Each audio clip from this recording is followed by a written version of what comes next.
Hello, everyone, and welcome to my podcast. My name is Tiffany, and my husband and I are the owners of Creative Designs by Tiffany, a flower shop and event space located in upstate New York. While we'll continue to talk about the original flowers and floral arranging, we're expanding to talk about everything I love and nothing that I don't. Thanks for giving us a listen. So today I'm joined by Dave Warner, and he's smiling over here in the corner. I was smiling. Yeah, new studio. You're New still studio. reading. I got to get that prompter I up know. for you. I almost did it again today, and I just don't feel quite confident yet that I'm not going to trip over my words. So I want to make sure I get it right. But it's okay. You can do I whatever. guess, podcast, it's a little bit easier. Yeah. So it's not the TV station. Yeah, that's true. You're live. That's very true. Yeah. This is good. So You're you good. can always edit it too. So that works. Wow. And then today I'm joined by a very special guest, Rachel Culver, which for me, I didn't even tell you this when I was asking you if you would be on. You're kind of like a fangirl for me in a way, because when I was in Camp Shiloh, which we kind of discussed, you were one of the worship leaders. And I was maybe 12, 13, 14 years old when I was there. And I just remember being like, hearing all these worship sets and then seeing you and being like, there's something different. There's just something different about the way you would lead worship and lead us into the presence of God. So I am so excited to have you on today. And seeing your story as kind of you've gone through kind of has overlapped with a few people that I know of. So I guess we'll kind of get started here. And I'm assuming you're kind of from the upstate New York region. So we'll ask you about that kind of to start. So yeah, awesome. Well, Tiffany, first, thank you so much for having me on your podcast. It is such an honor to have a conversation with you today. I'm really, really excited about it. So, yes, I am from upstate New York. I was born and raised in Rochester, New York. So, kind of more east, west, kind of western side of upstate New York. And yeah, my whole life, I lived there till I was 18, and it's always fun when you tell someone, you guys know this, but when you tell somebody you're from New York and they are not from America, yes, it is 100% big city. Oh my Yes. goodness, movie stars, and you eat at all these fancy restaurants. And I'm like, actually, I had one traffic light in my town growing up and more cows than people. So, which is very relatable to where we are right now in Little Falls. And Rochester's still like that. Yes. No, just kidding. You really dated yourself, Rachel, if you said one traffic light and cows in Rochester. I'm sorry. Yes. And to be fair, I live 20 minutes south of Rochester. Okay. In a very, very tiny town I never even say the name of because nobody knows. And that's kind of like where we are right now. So I would have been, when we did Camp Shiloh, that was in Rome, New York, I believe. So that's about an hour from here, I'd say, Dave? About 35, 40 minutes. Depending on how you drive, I think it's probably less. I never drove there. That was the thing, as I was a kid, so I never actually drove there. It was like it just kind of went by and we were there. Okay. All right. So I'm figuring it was probably a couple hours then for you. So we're about an hour further east of that, I guess, is where the studio's located. So very cool. So, I mean, let's kind of jump back a little bit. So for the Camp Shiloh alumni, you had been there. I'm assuming you kind of went to Camp Shiloh too, and then you were leading worship there at one point, or how did that kind of work? We'll start from there.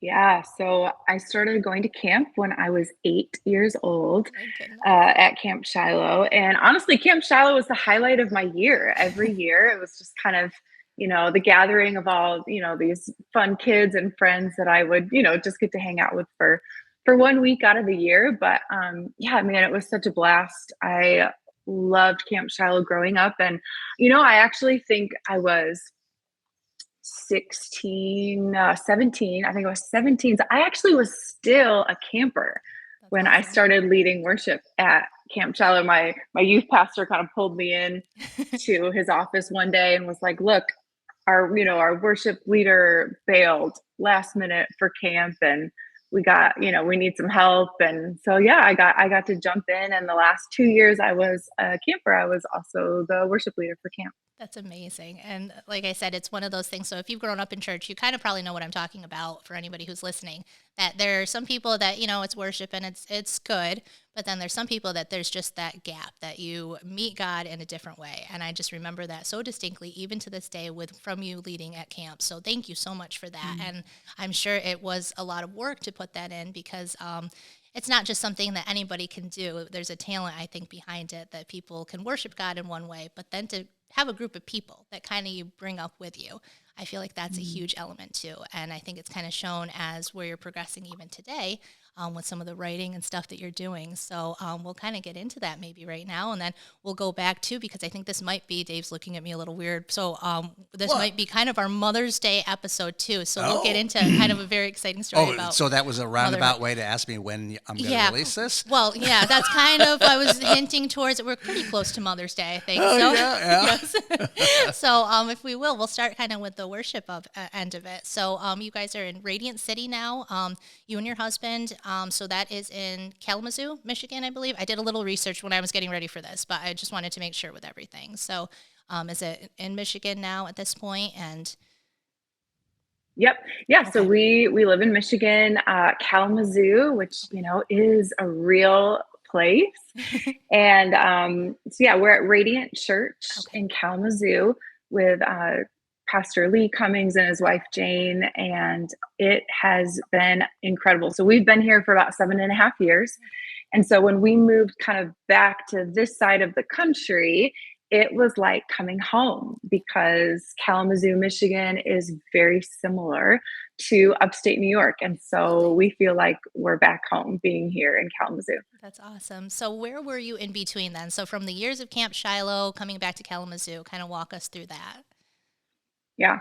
So I, right after my last year of Camp Shiloh, I went to Bible school at Elam Bible Institute in upstate New York, in Lima, New York.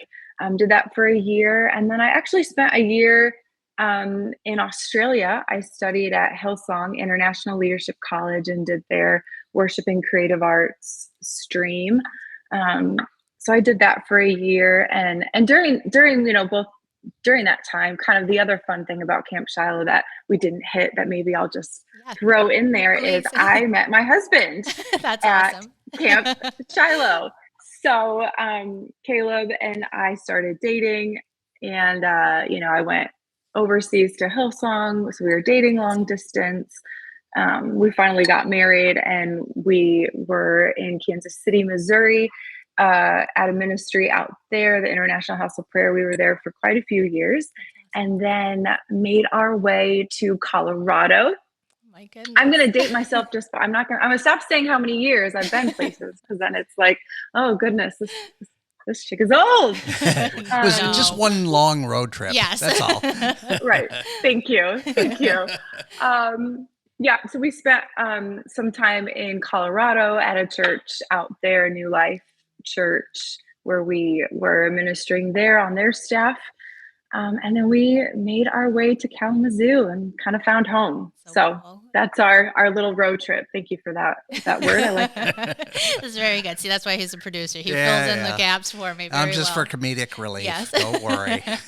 So that's really Love neat. It. So what made you kind of decide that was what you wanted to do? So after going to Camp Shiloh and all those years and then deciding to go to Australia, what kind of drove you to be like, this is where I feel my calling is, this is what I want to do? Yeah, well, it's a really great question. I think in my young teenage years, I, had always had a bent towards music. I played piano. I loved singing, and even was writing little songs as a teenager. And it kind of honestly started out as a way to memorize the Bible. I would sit down at the piano and kind of put scripture to music is kind of how it started. And so songwriting too, there's a fly. Y'all see that? Yeah, crazy. I was looking at my, is that in here? I saw that. Who else will see the fly? Yeah, that's my special effect happening over here. It's like, creative arts. That's good stuff, Rachel. I like it. Yeah. Thank you. So I just kind of, as a young teenager, started really realizing that my heart my heart was just on fire for the Lord. I just really wanted to sing and to worship all of the time, and started getting some opportunities to do that in my local church and my youth group and some traveling ministry stuff. Obviously, Camp Shiloh was a part of that, and I remember when I had to, okay, it's time to start thinking about college and what are you know, that question that every junior in high school gets, every senior in high school gets, like, what do you want to be when you grow up? What do you want to do? What are you gonna do? You know, where are you going to college? And you know, we expect these 17 and 18-year-olds, you know, in our culture to have their whole life Yeah. mapped out before them, you know, before their brain is even fully developed. We're Yes. like, please make these big decisions. And so, anyways, but I was faced with that kind of big decision and um, just felt pretty confident. Like, I don't know what it looks like. You know, I don't really, I don't have the answer, but I think I just kind of maybe just want to worship the Lord and see how it goes. And so, yeah, that kind of took me on a journey of going to Bible school, going to Awesome. Hillsong, where they kind of major in worship and creative Oh, arts cool. there, learned a bunch. And that kind of started my journey in this. That's so cool. That is very cool. Well, for Hillsong, Hillsong is one of my favorites and always has been one of my favorite places. And just the worship that comes out of there, I think it was probably one of the best choices you could have done to learn from. So that's very cool. I'm, like I said, I'm just fangirling over here because it's one of those things that I'm like, you know, they have the Taylor Swifts of the day and stuff. And I'm like, never really rung a bell with me. But this stuff, it's like, it's so real and raw. And Mm. I was honestly listening to the song that I'm not even sure when it came out, but Your Everything for Jesus song. And I had it as it was, you know, I had it on YouTube, your playlist, and that one just, it knocked me down like immediately when I heard it. And I was like, Mm. man, these words. And then I realized that you wrote it. So can you tell me a little bit about that, kind of how you got into writing now and your own stuff, which is really, I think, one of your own heart worships to the Lord directly. So, Yeah. So I honestly never for a long time didn't think I was a songwriter. I like I said, as a teenager, I would kind of write little mini songs just for me. And again, it was mostly just to help me memorize yeah. something. And when we were in Colorado, um, our our kind of boss, he invited me, my husband, a few others, and we were going to do a songwriting retreat, writing songs for our church. And I was excited, honored to do it. And again, you know, musical, and yeah, I, I could do it, but again, I didn't really think that was part of who I was. Yeah. And what they would do is we show up at this retreat, and you know, I maybe there was like a dozen of us, and they would put us in a room with like three people with one, you know, one instrument, three people, some notebook paper, and say you have an hour and a half, write a song, My you goodness. know. And I had never experienced anything like that before. um, and it was so challenging and nerve wracking, but I came out of that 2 day experience and realized I think I can do this. There, you know, I wasn't any good, if I'm honest, but I got excited. I realized it made my heart come alive to give language to the body of Yeah. Christ. You know, singing heart language, singing biblical language.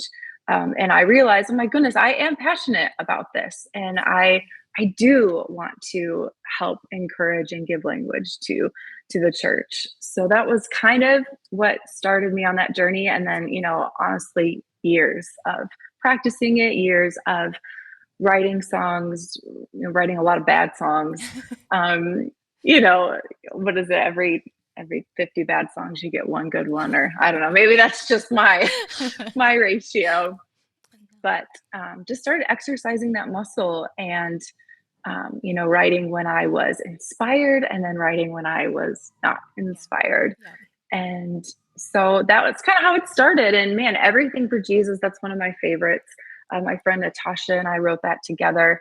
Her and I have been leading worship together for years and years. And Yep. so to get to write that song with her was really, really special. And yeah, I love that you've heard that one. It's one of my Yes. favorites. So Well, that was one of the, and I took one of the lines and I said, you know, that's what I mean is that, you know, I can sing a song or sing a song that someone else wrote, and then being able to have a song that really articulates what you're feeling in your heart and you didn't even mm, write it. I think that's such a gift for someone to be able to do and to give to the church. One of the lines that I want to highlight on here today was the wrapped in human language packaged in a song. I think that's one of the highlight moments when I heard that, and I just kept listening to it and I was like, think about that for a second, wrapped in human language, because you have a God that is beyond what we can think and imagine and hope for. And then it's just wrapped in our song to him. I think that's one of the coolest lines congratulations on writing it, because I don't think I could ever articulate it that way. So what a blessing it is. So, and now your husband, he does write then too with you, or is he kind of more musical end, or you guys kind of go together basically with everything, right? Or Yeah, so okay. my husband is just a rock star songwriter. I can say this because he's not here. I can brag on him, but he is a Grammy nominated songwriter, Dove Award Yes. winner multiple times. He's a fabulous songwriter, and so in his own right. And so anytime I can get him to like, hey, will you come over here and help me with the song? So I think he's actually on Everything for Jesus too, and he definitely helped. So Natasha and I kind of met one time and wrote quite a bit of it, and then we needed a bridge.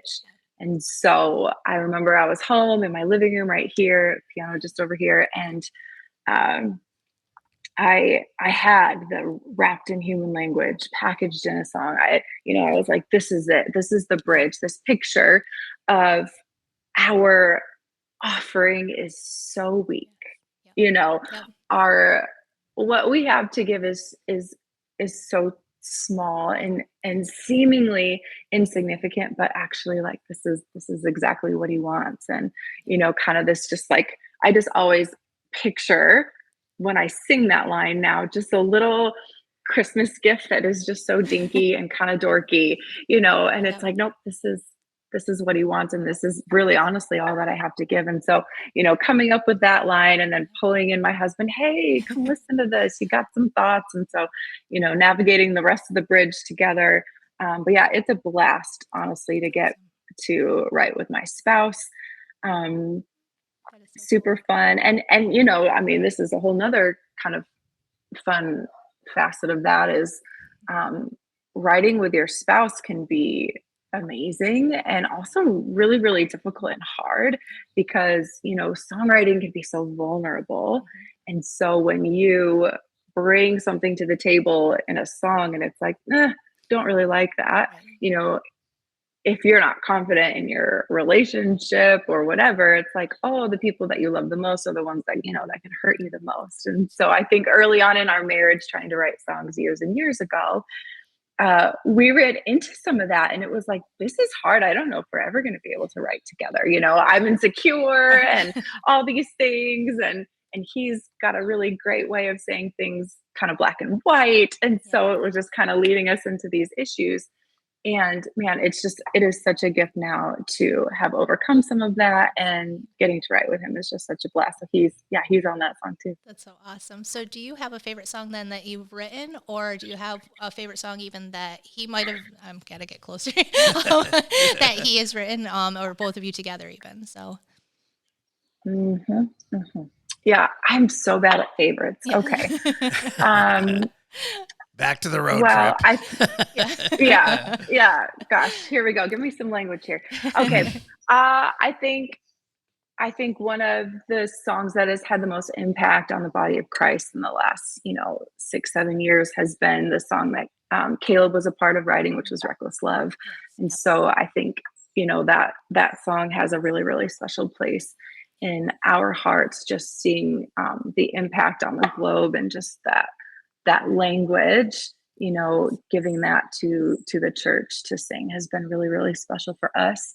Um, we just came out with a EP just a couple days ago, this Which past we Friday, and saw, it which, dropped. yes, very cool.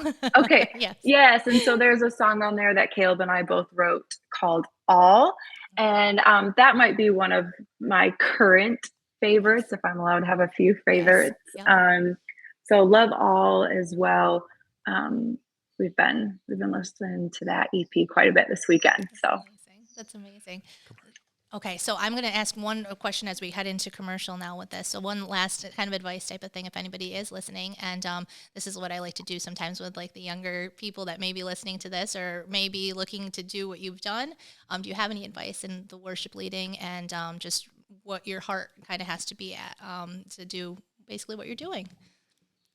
Yeah, that's a great question. So, we run a school of worship here in Kalamazoo, and so I do get the opportunity to kind of train and encourage young people that are interested in pursuing worship leading, being on worship teams, and all of that. And I think one of the biggest things that I love to bring to that conversation is number one, it is worship is always a posture of the heart. It's positional, and the music and the singing and the leading people part of it is always secondary. Worship is our posture, our heart posture before the Lord, and so getting that piece right.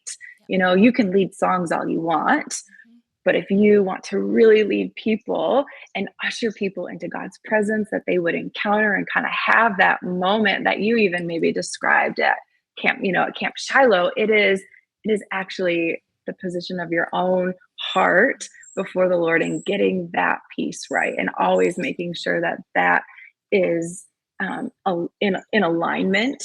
And then secondly, the thing that I would champion is say you got that, you also need to work on excellence in Yes, singing and absolutely. music, because if you get the heart right, again, you're always going to be able to lead yourself into worship, Yes, but to lead other people into worship, there needs to be excellence on your instrument, excellence in your singing and your leading ability, and so actually taking that part seriously too, and absolutely. getting some training, maybe getting some voice lessons, some music lessons, Yep. um, and having someone kind of speak into your life that is doing what you want to do would be another thing. So yeah, what a great question. Absolutely. I love that. So we're going to go right to commercial. We'll be right back. Yeah, we're going to give you 1 minute to get that fly, Rachel. All Yes. right. Here we go. Visit My Little Falls and stay connected with the latest news, information, and events in the city and the area. Our mission is to generate interest in the community and connect residents in a more meaningful way by facilitating deeper conversations about how these stories will shape the future of the Mohawk Valley. Join thousands of weekly visitors who stay up to date with feature stories, interviews, videos, our event calendar, and print publication, the Mohawk Valley Express. It's about timely local news for the community, keeping citizens informed about important issues, telling about the people who live and work here, and giving locally owned businesses the opportunity to reach a very targeted audience of locals and tourists alike. It's a whole new form of media-rich content developed specifically for today's mobile lifestyle and listeners. You can download our iOS app in the iTunes Store, listen to our country music streaming radio station, or sign up for our weekly newsletter. Stop by today at mylittlefalls.com. You'll be glad you did.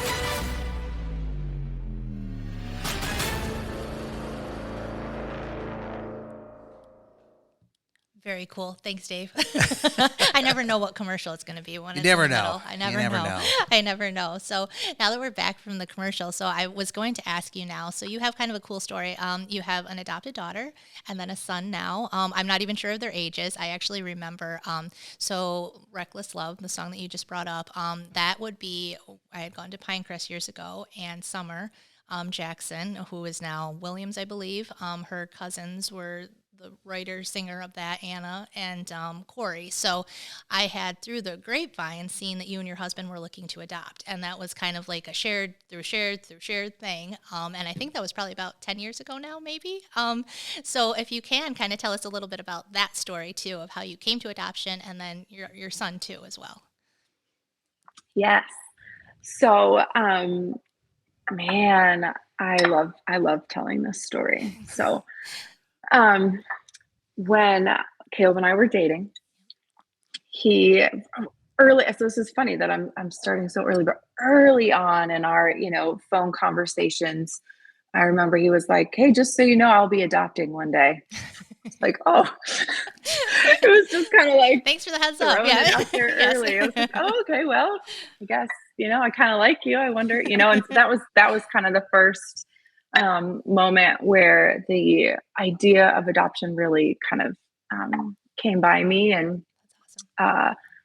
fast forward quite a few years, Caleb and I actually dealt with 7 years of infertility, and it was a very, very difficult and painful, time in our lives. We had gotten married and decided, after a few years that we wanted to start our family, and we got hit with a lot of disappointment just with the timing and how, we felt like we were ready and it wasn't happening. And so it was really hard and really painful, but we kind of went back to that moment on the phone, when we were doing long distance dating, and he had mentioned he had always wanted to adopt, and we were like, maybe let's be that couple that adopts first, and then, potentially has biological children. And we had never seen that before. It's pretty, Yeah. felt a little stereotypical, like you have some biological kids and then maybe eventually adopt. And we're like, let's flip the table on that. We're ready to have kids. I wasn't ready to kind of do some of the medical interventions, and so we started our process of adoption. And it is a wild process, but for 9 months out, we were filling out paperwork, having caseworkers come visit our home, and our hearts were growing in love and anticipation for a baby that we did not know about yet, but we were just feeling that bond even before. And so, anyways, Aaliyah May Culver was born December 14th of 2012. Okay, so it December was a while. 14th of Yes. 2012. Yes, Awesome. it was a while ago. She just celebrated her 11 or being 11 years old this past December.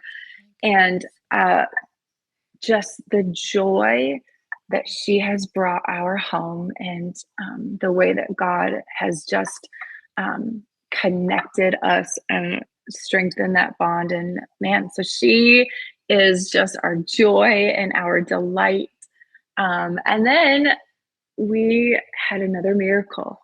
A few years after, when Aaliyah was like 3 years old, something like that, we're like, man, we would love to have another child in our home. And so we were just really unsure of what that process would look like. And again, like kind of bringing up some of that pain and trauma of the past of, wanting something, this good gift, that we really believe that, the Lord loves to give good gifts to his children, and feeling that frustration again of like this, I don't know if this is in the cards for us.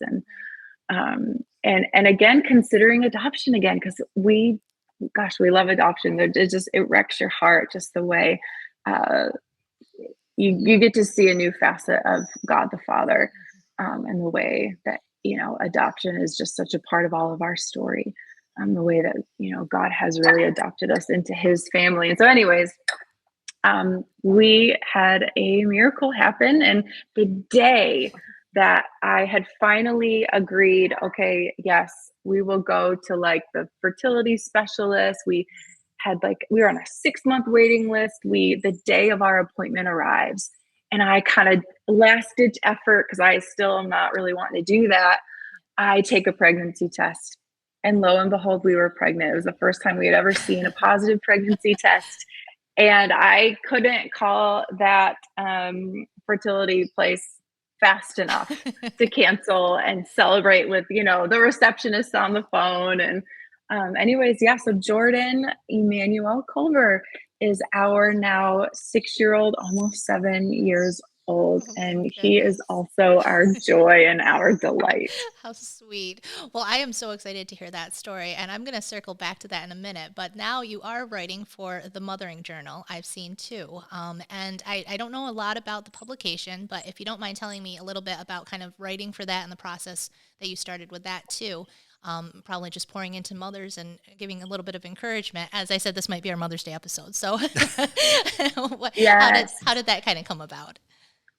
Yes, I was in the school pickup line waiting for my kids. And you had mentioned Anna Asbury. My friend Anna Asbury had reached out to me, and she was a part of starting the Motherhood Journal. And so she had reached out to me and knew that I had her and I had written a book together, actually, just a couple years prior. So she knew I was a writer and all of that. And she was like, would you be interested? We're kind of starting this thing. She got me in touch with Sarah Lorente, who is, and I grabbed one. I think this is the April one. Look how beautiful this is. Oh, that's So neat. Mothering Journal is a magazine for women. I love that it's, physical, like a physical copy. And so you can thumb through it, but just incredibly encouraging articles from moms. And so Mothering Journal is, there's a collection of writers that kind of contribute. Some of them are contributing every month, and some are kind of guest writers that come every once in a while. And so, yeah, I wrote an article. I think the recent one was just a few months ago. And I shared some of my story about adoption, and then that delay as well with Jordan, and just waiting on the promise of God despite disappointment. And so, yeah, that's how I got started. I was in the pickup line, jumped on a phone call with Sarah, who is the editor. And we just kind of chatted about, our own stories with motherhood and what potentially I could contribute to the magazine. And it's incredible to see this be such a blessing to moms in all walks of life. I mean, I think there's just something in it for everybody, whether, you're an empty nester and you're like, but I'm still a mom and I need to be encouraged. And, the moms that are just drowning in diapers, and there's just encouragement in this for everybody. So, yeah. Absolutely. So I'm going to circle back now to this for a minute. And this is something I haven't quite touched upon yet in the podcast, but I haven't had quite the opportunity to, I guess. And so for my husband and I, we have been trying for quite a few years, and I haven't been able to articulate, but I wanted to, especially for Mother's Day, that process of waiting and that patient but hopeful expectation, not losing hope in it. I'm not the best articulator. That's why I like to have guests on that are. And being you've kind of gone through it, would you be able to kind of speak to someone that may be going through that, and as maybe it's a hard season of Mother's Day, you've come through it, and there is victory on the other side, and sometimes it doesn't look exactly like someone might think it is, but being you kind of walk through it, what would you kind of encourage people and be able to say to them? Yeah. And I remember just year after year of, Mother's Day at church, and how, looking to the left and to the right, and just the celebration of motherhood, and these, precious women that are, walking the journey that I had so desperately, wanted to walk. And even the sitting through child dedications at church, and just celebrating these beautiful babies that, that have just been born, and these parents that are dedicating them, and just like willing myself to rejoice with those who rejoice when I just wanted to cry, when I just wanted, I couldn't help but feel disappointment. And so I do feel like, obviously my own story, but I can relate to that feeling of disappointment. We all are capable of feeling disappointment because we're capable of having an expectation. This is, I want this. I kind of, it's something that I desire. There's even this expectation of like hope. I want to, hope. I'm going to sign up again to hope, and then our expectation is not met. Our hopes are dashed, and we feel that pain of the not yet, the pain of delay, the pain of, is this my story, or will my story change? Like what, and not being able to see the full picture. And I think, the Lord asks us to patiently endure a lot in life, whether it's connected to infertility or, different trials and different, diagnoses, or work related issues. Like we are faced with a lot of opportunities to sit in delay, to sit in waiting rooms that we never thought were going to be a part of our story. And we can, you know, feel disappointment, be in our disappointment. But the one thing that I've found, that in the wilderness of disappointment, in the wilderness of delay, that's where I find God. I think when we think about a wilderness, we think of nobody's there. It's empty. It's a wasteland. And God is in the wilderness. He is there. He's ready to encounter us. And again, he doesn't always change our circumstances the way that we want him to, in the way that we expect. But the thing that he has promised us in the wilderness is himself.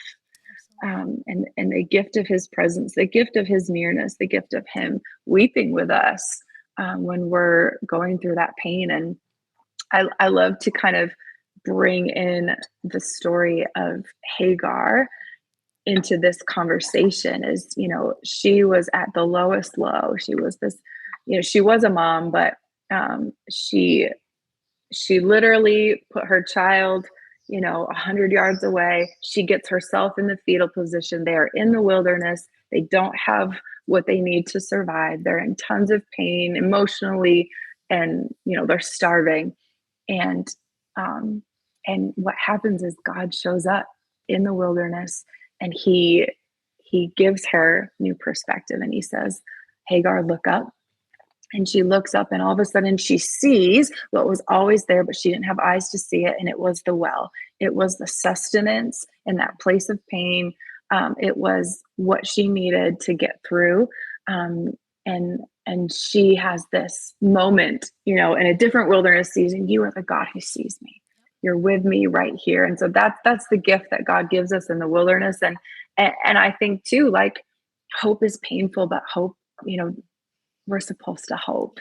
Like, that is a part of our human experience, but Jesus is our hope, and we don't want to lay aside that hope. We want to lean into it, and even fellowship with him in the midst of his suffering, our suffering, and really encounter him there. And who knows, like, it's the who knows. It's the I'm going to sign up again. I'm going to say yes again to hope. I'm going to say yes again to have faith. And ultimately, he's good. Whether we get what we want, whether our life looks the way we want or not, he is good. And so he is our hope. He's our blessed assurance and our hope. And so again, I get it. It's painful. And my words are words until you feel them and experience that for yourself, the Lord meeting you in that wilderness and lifting your vision to him.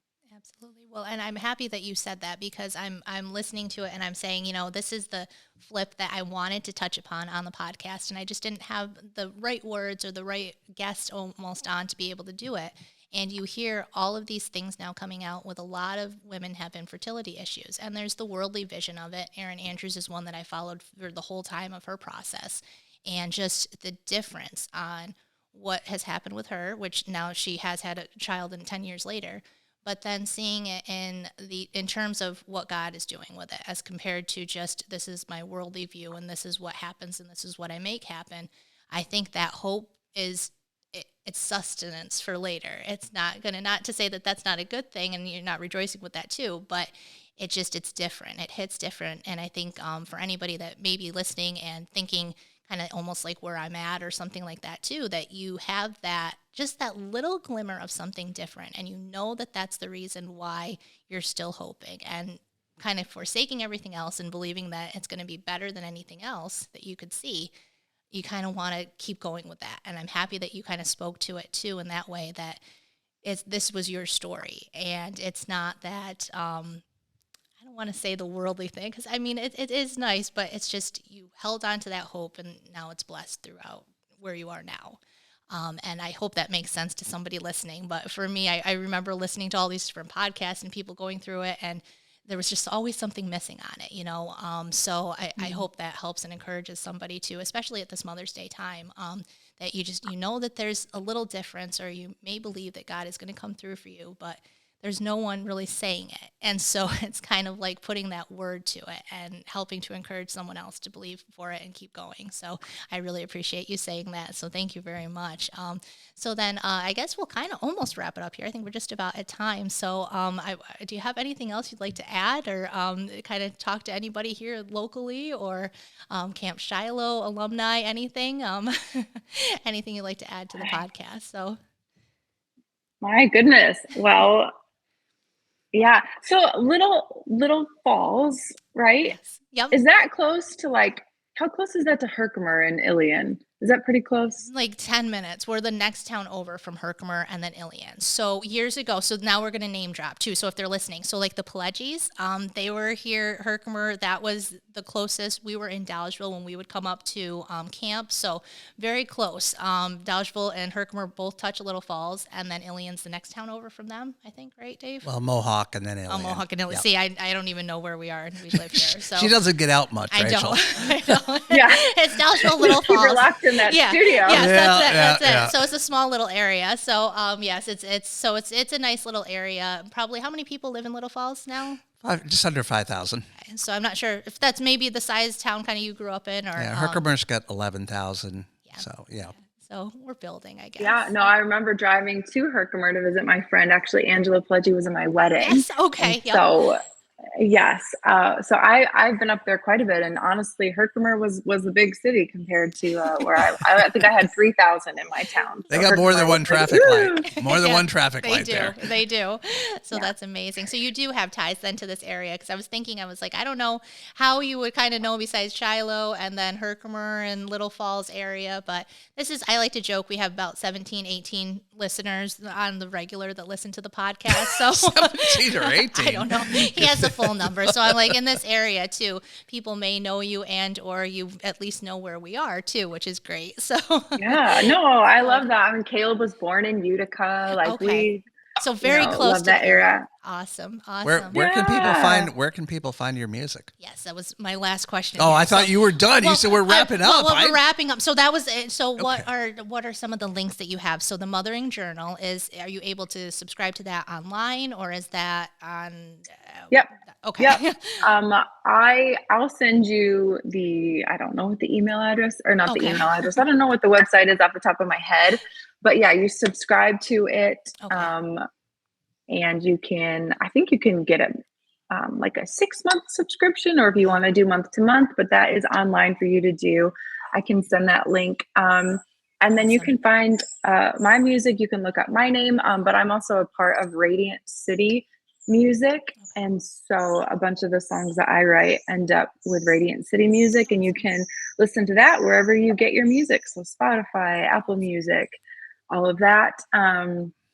So that's cool. The other thing that I thought would be really fun to just show you is my book. So I wrote a book. Yes, I was just going to say, you wrote a book, and I totally missed over that while we were talking. So briefly, tell us about the book there that you have. Yeah, so I wrote a book a couple years ago titled Called to Sing, and it's a theological overview practical guide to worship. And so I teach a class based on this book out here in Kalamazoo to our worship students.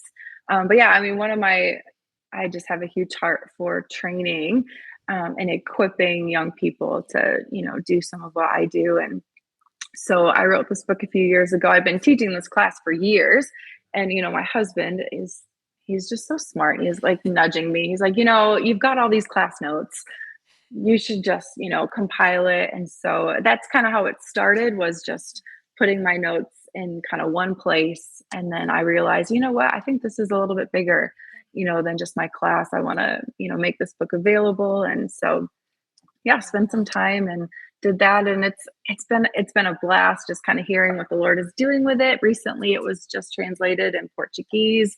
And so there's a publishing house in Brazil that I'm connected with. And so that's been super fun to see the book kind of do well there and touch some lives in Brazil as well. So who would have thought?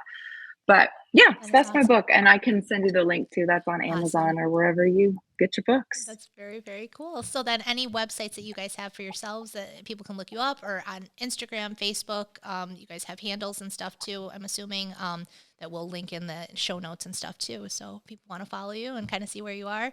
And do you have any plans to come back to Camp Shiloh or anywhere close, Herkimer, for any concerts or anything anytime soon, or? Right. Goodness, man. Well, we're always in Syracuse. We've Okay. still got family in Syracuse, and so we're Awesome. there. We're there quite a bit. And man, this is just fun. We were just at Camp Shiloh a Oh my couple years goodness. ago. Oh, cool. They had Caleb and I back, and we led worship and spoke during that week. It That's was awesome. such a blast to be back. I felt old when I was there, but it was such a blast. So Oh, how cool. Well, good. Well, we'll link everything on here too. So if people want to connect with you and everything. So thank you so much for being on today and talking about everything. I really appreciate it, Rachel. So, yes, oh my goodness, Tiffany, thank you so much for having me. It has just been a blast catching great. up and Yes. chatting. So Thank thanks for you. having me. Thank you.